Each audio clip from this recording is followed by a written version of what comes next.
Hello engineers, Radhe Radhe. So engineers, welcome back to our YouTube channels and most welcome back to our PLC logic tutorial. तो आज की इस video में हम लोग जानेंगे ऑटो साइकिल की लॉजिक कैसे पढ़ते हैं। आपको कंसेप्ट क्लियर है कि आज इस वीडियो में आप क्या सीखने वाले हैं। ऑटो साइकिल का लॉजिक, जो ऑटो में जो लॉजिक लिखा जाता है ना, वो सीखेंगे। कल मैं आपको ऑटो का ये बताया था ना कि ऑटो में क्या क्या है, तो वो है, बट ये ऑटो साइकिल का है।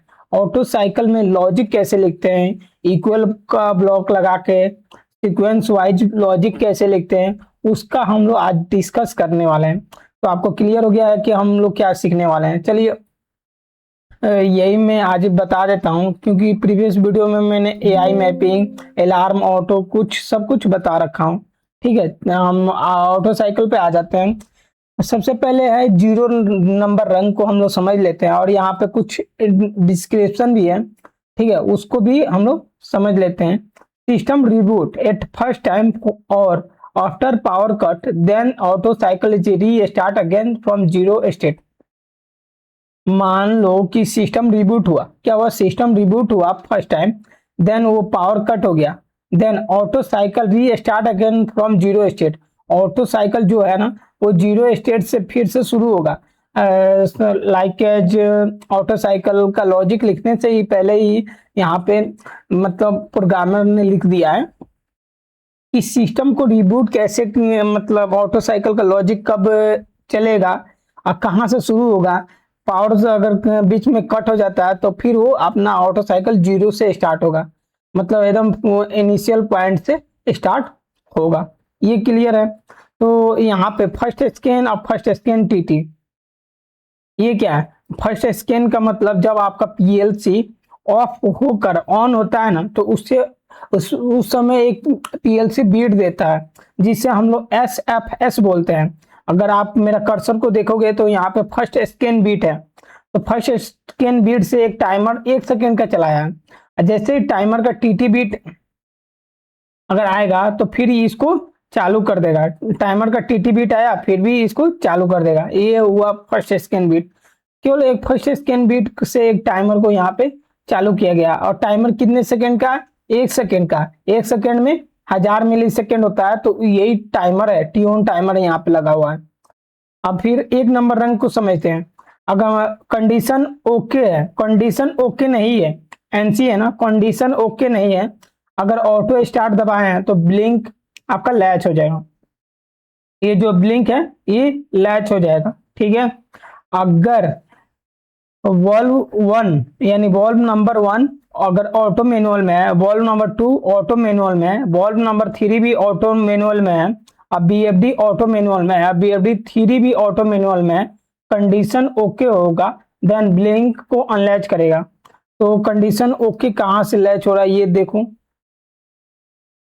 यहाँ से हो रहा है। अच्छा, कंडीशन ओके यहाँ से लैच हो रहा है। कहने का मतलब ये ऑटो में, ये ऑटो में, ये ऑटो में, बीएफडी भी 2 भी, बीएफडी 3 भी ऑटो में है, देन कंडीशन ओके को हाई करेगा, अब ब्लिंक को अनलैच करेगा, ठीक है। अब यहाँ से auto sequence start from year, यहाँ पे लिख रहा है ऑटो सीक्वेंस यहाँ से चालू होगा। तो पढ़ लेते हैं और समझ लेते हैं क्या है ऑटो सीक्वेंस की लॉजिक, ठीक है। कंडीशन अगर ओके है, ठीक है, कंडीशन ओके है, देन ऑटो स्टार्ट का बीट आया, सही है। सिस्टम ओके इक्वल टू 0 और system not okay equal to 1, यानी कहने का मतलब सिस्टम ओके है देन ये आपका 0 रहेगा, और सिस्टम ओके नहीं है तो वो 1 रहेगा। तो ये फिर यहाँ पे सीक्वेंस स्टार्ट बीट यहाँ पे लैच हो जाएगा, क्लियर हो गया। और सीक्वेंस स्टॉप बीट अनलैच हो जाएगा। यहाँ सीक्वेंस कंडीशन ओके ऑटो है, अब मेजर फॉल्ट कोई नहीं है, तो सीक्वेंस स्टार्ट बीट को लैच कर दिया, सीक्वेंस स्टॉप बीट को अनलैच कर दिया है। सीक्वेंस स्टॉप बी लिखा हुआ है जबकि बीट लिखना चाहिए था। सीक्वेंस स्टार्ट बीट यहाँ पे लैच हुआ है, मान लो कि यहाँ पे सीक्वेंस बीट स्टार्ट यहाँ पे लैच हो गया, तो ये बीट यहाँ पे हाई हो गया। और बैलेंस टैंक लेवल लो, अगर टैंक का लेवल लो आ रहा है, अगर कहने का मतलब टैंक का लेवल लो है, और वॉल्व 01 ये ओपन नहीं है, वॉल्व 01_01 ओपन फीडबैक नहीं है, तो 1 शॉट देगा, वॉल्व 1 प्रोसेस इंटरलॉक ये लैच हो जाएगा। ठीक है, यहाँ भी हो गया। सीक्वेंस स्टार्ट बीट आया, बैलेंस टैंक का लेवल हाई हुआ यानी टैंक भर गया। अगर balance tank operation temperature, balance tank का टेम्परेचर भी हाई हुआ, अगर लेवल भी हाई हुआ और टैंक का टेम्परेचर भी हाई हुआ, उस समय बॉल्व का क्लोज फीडबैक नहीं है तो वन शॉट देगा। बॉल्व वन को प्रोसेस इंटरलॉक को यानी इसी बीट को लैच किया है लेवल लो के समय, और वहां पे टेम्परेचर हाई हुआ और टैंक का लेवल हाई हुआ, तो उस जो बीट है ना उसको क्या करेगा, अनलैच कर देगा। ये भी क्लियर है। और 6 नंबर को हम लोग समझ लेते हैं। सीक्वेंस स्टार्ट बीट है, क्या बोल रहा है, सीक्वेंस स्टार्ट बीट है। सीक्वेंस स्टार्ट बीट है, system okay equal to 0, system not okay equal to 1 है। अगर मान लो यहाँ पे कोई मेजर फॉल्ट नहीं है, ठीक है, अब यहाँ पे 0 मूव कराएगा। अगर 0 के बराबर 0 है, जंप टू नेक्स्ट है। ये इक्वल ब्लॉक क्या बोलता है, इक्वल में आपका लॉजिक होना चाहिए, लॉजिक आपका सीक्वेंस वाइज चलना चाहिए, तो इसलिए हम लोग इक्वल ब्लॉक और मूव ब्लॉक का यूज करते हैं सीक्वेंस में लॉजिक लिखने के लिए। अगर यहाँ पे 0 के बराबर है, सीक्वेंस स्टार्ट बीट है, मेजर फॉल्ट नहीं है, अगर आपका 0 है, ठीक है, अब बैलेंस टैंक का ऑपरेट मतलब टैंक का लेवल लो है, टैंक का लेवल लो आया तो इस बीट को क्या किया है, लैच कर दिया है। देन लैच करने के बाद से ये आपका क्या होगा कि ओपन फीडबैक आएगा। जब भी वॉल्व ओपन होता है तो एक ओपन का फीडबैक आता है, तो ओपन का फीडबैक आएगा तो 500 मिली सेकेंड, यहाँ पे 500 सेकेंड नहीं है, 500 का मतलब होता है 500 मिली सेकेंड बराबर एक टाइमर डाउन होगा। टाइमर जैसे ही डाउन होगा तो वो क्या करेगा, एक मूव करेगा, क्या करेगा, एक मूव करेगा। और सीक्वेंस स्टार्ट बीट है, देन एक के बराबर हुआ, जंप टू नेक्स्ट, ये एक के बराबर हुआ, उस समय वो बॉल का क्लोज फीडबैक नहीं आ रहा है। यानी कहने का मतलब किस बॉल का क्लोज फीडबैक नहीं आ रहा है, कहने का मतलब इसी बॉल का क्लोज फीडबैक नहीं आ रहा है। ठीक है, बॉल 01 02 का क्लोज फीडबैक नहीं आ रहा है, तो BFD 03 को प्रोसेस इंटरलॉक कर देगा। यानी BFD का ये आपका प्रोसेस इंटरलॉक यानी BFD को ये चालू कर देगा। BFD जैसे ही BFD का रन फीडबैक आएगा तो यहाँ पे नेक्स्ट 2 में 500 मिली सेकेंड आगे बढ़ा देगा। और नेक्स्ट 2 जैसे टाइमर डन होगा तो यहाँ पे 2 मूव करेगा जंप टू नेक्स्ट में, जैसे 2 मूव करेगा तो फिर नीचे आ जाते हैं। फिर यहाँ पे सीक्वेंस क्या हुआ है, स्टार्ट हुआ है, फिर सीक्वेंस स्टार्ट बीट तो सब में है, और यहाँ पे क्या है, जंप टू नेक्स्ट, इसमें 2 आ गया और ये 2 के बराबर हुआ। अब बैलेंस टैंक का जो टेम्परेचर है ये क्या हुआ, हाई हुआ, टेम्परेचर बोले तो हाई होगा। और बैलेंस टैंक का ऑपरेशन लेवल यानी जो ऑपरेशन का लेवल है वो, अगर इसका क्या कंडीशन है वो देखता हूँ, गो टू कॉन्फ्रेंस और मैं देखूं कहाँ पे आ रहा है, देखूं क्या है, कहाँ पे ये हाई हो रहा है। अगर टैंक का लेवल, अच्छा, अगर 20 से अधिक है, अगर टैंक का लेवल 20% से यानी लेवल ट्रांसमीटर लगा हुआ है, अगर 20% से अधिक है तो बैलेंस टैंक का ऑपरेशन लेवल सही है। ठीक है, तो यहाँ अगर बैलेंस टैंक का ऑपरेशन लेवल आ रहा है तो BFD रन है, टेम्परेचर भी आ रहा है और टैंक का ऑपरेशन लेवल भी सही है, BFD रन है, तो एक टाइमर, अगर सर्कुलेशन साइकिल टाइमर डन नहीं है, होल्डिंग टाइम 30 मिनट डाउन नहीं है, तो उस समय सर्कुलेशन साइकिल टाइमर ये चलेगा आपका, यहाँ पे चल रहा है। ठीक है, और ये 1 सेकेंड है, 1 सेकेंड बाद ये डन होगा, होल्डिंग टाइम नहीं है तो सेकेंड्स में एक काउंटर चलेगा, 60 सेकेंड होगा। और फिर यहाँ पे क्या हुआ, जैसे ही 60 डन होगा तो ये क्या करेगा कि यहाँ पे जो होल्डिंग टाइम 30 मिनट है, अब प्रीसेट का वैल्यू है 7, तो प्रीसेट यानी 7 है ना, तो ये इसमें भेजेगा, तो 1 2 3 4 5 ये काउंट करेगा, देन सेकंड को क्या कर देगा, ये आपका रीसेट कर देगा। ठीक है, 60 सेकंड बाद ये काउंटर डन होगा, फिर काउंटर डन होने के बाद से यहाँ पे आएगा काउंटर में, तो यहाँ पे जैसे ही आएगा तो ये सेकंड को क्या करेगा, रीसेट कर देगा। होल्डिंग टाइम 30 मिनट होगा, अगर होल्डिंग टाइम का 30 मिनट हो गया देन ये क्या करेगा, 3 मूव करेगा। ठीक है, इसमें जंप टू नेक्स्ट में 3 मूव करेगा। सीक्वेंस स्टार्ट बीट है, ठीक है। सीक्वेंस स्टार्ट बीट यहाँ भी है, अगर 3 के बराबर रहेगा और टैंक का टेम्परेचर ऑपरेशन ओके है और सर्कुलेशन ऑपरेशन लेवल भी ओके है और 30 मिनट का टाइमर भी डन हो गया। प्रेशराइजेशन में क्या होता है, 30 मिनट का साइकिल एक चलता है, ठीक है। देन B01 का प्रोसेस इंटरलॉक को ये क्या कर देगा, लैच कर देगा। अगर उसका ओपन फीडबैक आएगा तो एक टाइमर चलेगा 500 मिलीसेकंड का। जैसे टाइमर डन होगा तो ये क्या करेगा, जंप टू नेक्स्ट में 4 भेज देगा। सीक्वेंस स्टार्ट बीट जैसे ही आ रहा है तो 4 के बराबर होगा। क्या हुआ, 4 के बराबर हुआ। अगर टैंक का टेम्परेचर लो हुआ और सर्कुलेशन टैंक का लेवल हाई हुआ, बैलेंस टैंक का लेवल लो हुआ, तो ये क्या करेगा कि बाई डायरेक्शनल वाल्व को अनलैच कर देगा।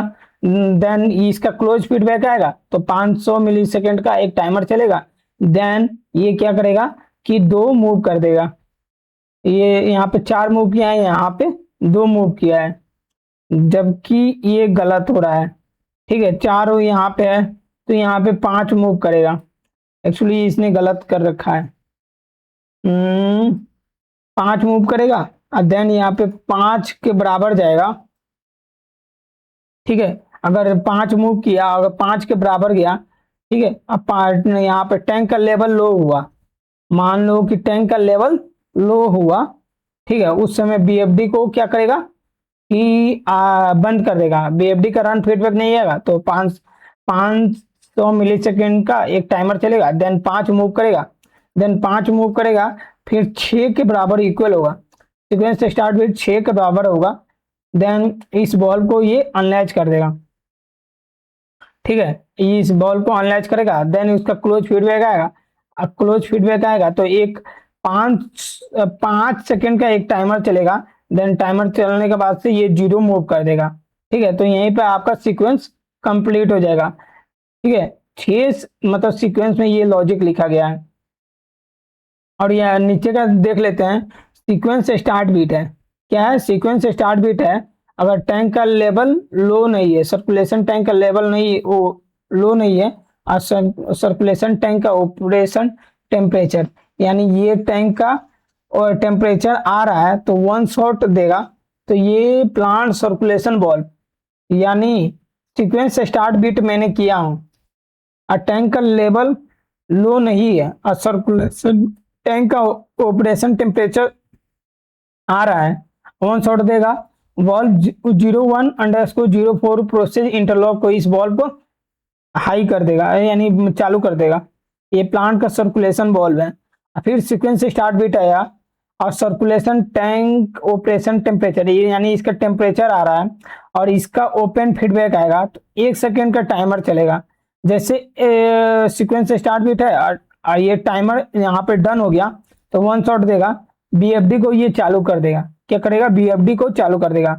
सीक्वेंस स्टार्ट बीट है और टैंक का लेवल, सर्कुलेशन टैंक का लेवल लो है और सर्कुलेशन टैंक का ऑपरेशन टेम्परेचर हाई नहीं है तो 1 शॉट देगा। बीएफडी 2 को अनलैच कर देगा। चालू कब हो रहा है, अगर टैंक का अगर ऑपरेशन टेम्परेचर ओके है देन यहाँ पे चालू कर दे रहा है और टैंक का ऑपरेटिंग टेम्परेचर सही नहीं है और सर्कुलेशन टैंक का लेवल लो है देन इस बीएफडी को क्या कर रहा है, बंद कर दे रहा है। यानी ये सर्कुलेशन वाले ही पार्ट है। यहीं पे सीक्वेंस स्टार्ट बीट है और सर्कुलेशन टैंक का लेवल लो हुआ या और सर्कुलेशन टैंक का ऑपरेटिंग टेम्परेचर यानी ऑपरेटिंग टेम्परेचर हाई नहीं है। अगर टैंक का लेवल लो है तो बीएफडी उस समय रन नहीं है तो एक टाइमर 2 चलेगा। जैसे टाइमर 2 चलेगा तो ये वॉल्व नंबर 01 को, प्लांट का जो सर्कुलेशन वॉल्व है उसे बंद कर देगा, ठीक है। जैसे ये टैंक का लेवल लो होगा, अब बीएफडी को रन फीडबैक नहीं आ रहा, फिर यहाँ पे क्या कर रहा है, बॉल को बंद कर देगा। फिर यहाँ पे ये समझ लेते हैं 19 नंबर रंग को। अगर ऑटो स्टॉप है, अगर किसी ने ऑटो स्टॉप किया, ठीक है, तो सीक्वेंस स्टार्ट बीट अनलैच हो जाएगा। फर्स्ट स्कैन आएगा, ठीक है, तभी भी ये बीट क्या होगा कि सीक्वेंस स्टॉप बीट लैच हो जाएगा, ठीक। और अगर मैं बात करूं, एफ आई यहाँ पे लगा रखा है, AFI मतलब इसके लिए लॉजिक इसका यूज नहीं हो रहा कर रहा है, और यहाँ पे क्या कर रखा था, इसका यूज ही नहीं है, कंडीशन ओके नहीं है, और वन शॉट देगा तो ये सभी क्या होगा, अनलैच हो जाएंगे। अगर मेजर फॉल्ट है देन ये सभी अनलैच हो जाएंगे। तो ऑटो स्टॉप में क्या होगा, सीक्वेंस स्टार्ट बिट स्टॉप हो जाएगा और सीक्वेंस स्टॉप बिट लैच हो जाएगा, होल्डिंग टाइम 30 मिनट का रीसेट हो जाएगा, देन BFD प्रोसेस 3 को ये अनलैच कर देगा, BFD 2 को भी अनलैच करेगा, देन जंप टू नेक्स्ट में 0 मूव कर देगा। तो यहाँ पे सिस्टम ऑटो का फिर से रीस्टार्ट करना पड़ेगा। अब फिर 20 नंबर है, TCB2 को अगर ऑटो में आप चालू करना चाहते हैं तो TCB ऑटो सिलेक्टेड हो जाएगा, ठीक है, और TCB2 मैनुअल सिलेक्टेड अनलैच हो जाएगा, ठीक है। और TCB2 अगर मैनुअल सिलेक्ट है तो मैनुअल में ही वो चालू होगा और ऑटो को ये अनलैच कर देगा। अगर ऑटो सिलेक्ट करोगे तो ऑटो में चालू होगा, मैनुअल करोगे तो मैनुअल में ये आपका लैच होगा। अगर टेम्परेचर हाई है, ठीक है, अगर टेम्परेचर हाई है और TCB को आपने मैनुअल में सिलेक्ट किया है, ठीक है, और TCB मैनुअल में ओपन हुआ है तो बल्ब ओपन मैनुअल में होगा और बल्ब क्लोज को अनलैच कर देगा। बैलेंस टैंक का ऑपरेटिंग टेम्परेचर मतलब ओके नहीं है तो होल्डिंग टाइम 30 मिनट को रीसेट कर देगा, बल्ब 01 को ओपन फिट रहेगा, ठीक है, ये भी आएगा, ये ओपन फिट रहेगा, फिर भी ये टाइमर को रीसेट कर देगा। TCB2 अगर मैनुअल सिलेक्टेड है या मैनुअल क्लोज है, दोनों आएगा, मैनुअल सिलेक्ट है मैनुअल क्लोज है तो बल्ब को क्लोज करेगा और बल्ब ओपन मैनुअल को अनलैच कर देगा।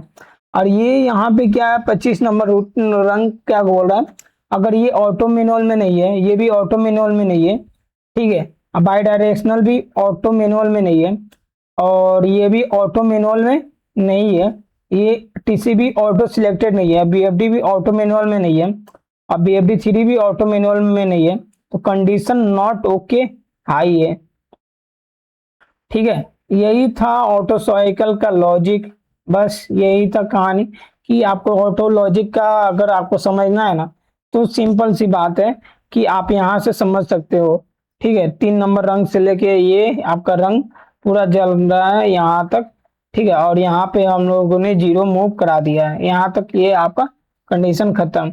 ऐसे ही हम लोग TCB का पेचराइजेशन का लॉजिक लिखते हैं, इसी का ऑटो लॉजिक मैं आपको समझाने चाह रहा था। आई होप आपको समझ में आ गया होगा कि ऑटो लॉजिक का कैसे वर्क होता है, ठीक। थैंक्स इंजीनियर्स, राधे राधे, फिर मिलते हैं।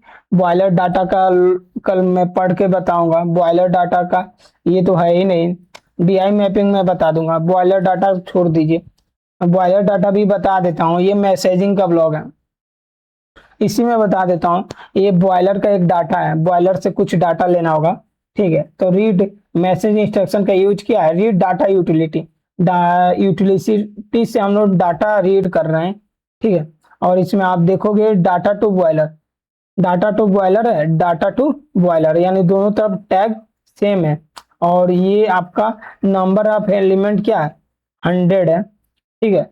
अगर मैं देखूं तो ये रीड डाटा यूटिलिटी इनेबल नहीं है तो देन इसको ये चालू करेगा। बस इतना ही, कल DI मैपिंग बता दूंगा, DI मैपिंग बहुत अच्छे तरीके से बताऊंगा, ठीक है, उसको भी आप समझ सकते हो। थैंक्स इंजीनियर्स, राधे राधे, फिर मिलते हैं एक नए वीडियो के साथ।